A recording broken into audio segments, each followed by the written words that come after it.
Chapter 1, Verse 3. The entirely merciful, the especially merciful. This verse also indicates that the coming verses of the Holy Quran, which contain the rules and regulations of Islam, have been decreed as a source of mercy upon mankind and not as a source of punishment or restriction.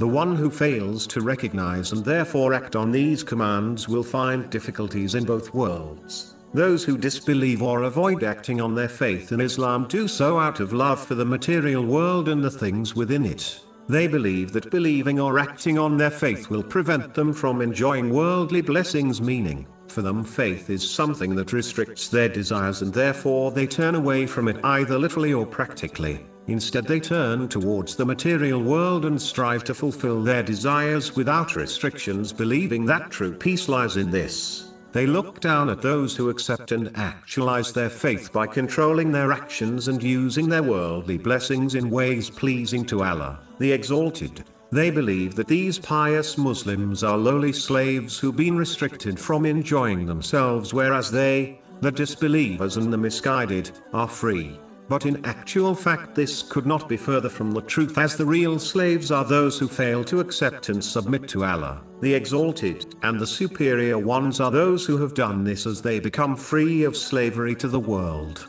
This can be understood by an example. A good parent will restrict the type of food their child eats, meaning, they will only let them eat junk and unhealthy food once in a while and instead force them to follow a healthy diet. This child therefore believes that their parent has placed undesirable restrictions on them and that they have become slaves to their parent and their healthy diet. On the other hand, another child has been given permission from their parent to eat whatever they desire, whenever they desire and how much they desire. So this child believes that they are completely free of all restrictions. When these children come together, the child who has been given complete freedom criticizes and looks down on the child who has been restricted by their parent. The latter child will also feel sorry for themselves when they observe the other child has been given free rein to behave however they wish. Outwardly it appears the child who has been granted freedom has obtained happiness, whereas the other child is too tied up with restrictions to enjoy life. But years down the line the truth will become manifest.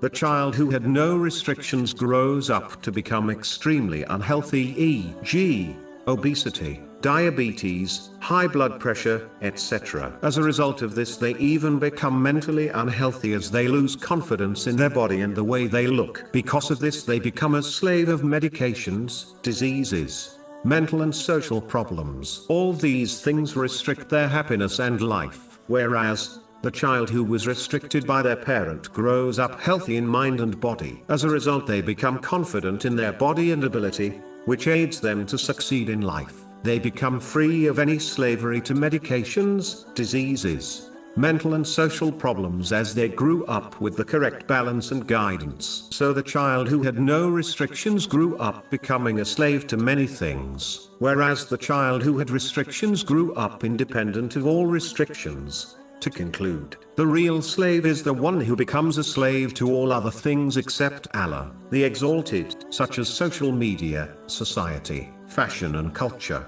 and this leads to mental, physical and social problems, whereas the real free person is the one who submits only to Allah, the Exalted, thereby achieving peace of mind and body.